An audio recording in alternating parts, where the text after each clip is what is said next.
Maar wat kan mens elke dag doen? Ons moet iets doen. As ons hier wil wees, anders net jy sit hier lang al in Australië, tussen die vleuel in Engeland of Koud. En ek het begin met goeie interpersoonlike verhoudinge. Hoe ons met ander mense praat en werk en interaksie.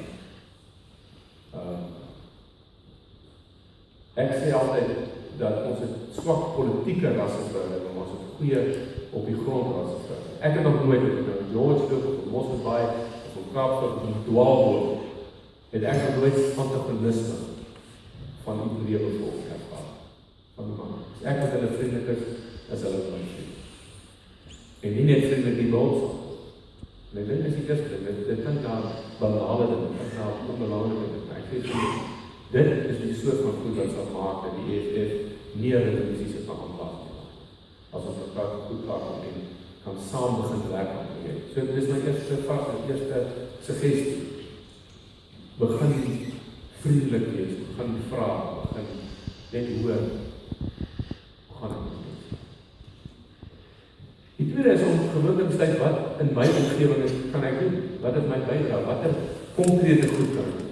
En dit verskil van letterlik van persoon, maar as ek in die algemeen kan sê, julle is allemaal op julle wat in die sake sektor. En die grootste moeilikheid wat ons het, is die drie van werkloosheid, armoede en ongeluk.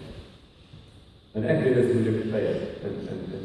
En saakonderneming kan nie mense in diens hou en neem en hou wat eintlik van kos. Maar ons moet 'n manier vind om plaaslike ekonomie en streeksekonomie aan die gang.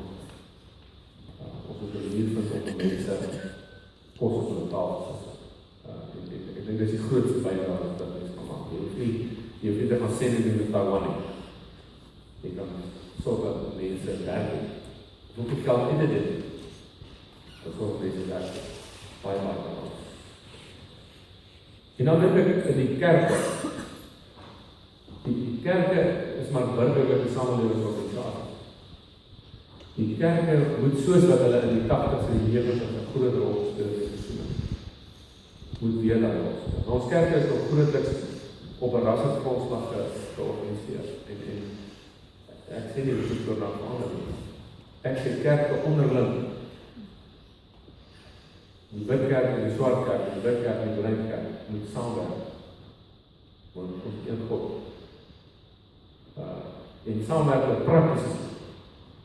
Hoe mense se lewens opleef, hoe mense betrokke is. En dit is iets wat almal hier kan doen. Enigiemand wat in die kerk doen. En dan dink ek dat ons baie bid, en die vraag wat ons sê, maar bid, en al bid. Want hierdie dinge is te groot vir net mense om reg te kry. Want ten slotte, voordat ek die vraag het, ek glo dus dat die glas is nie vol, maar klop is leeg.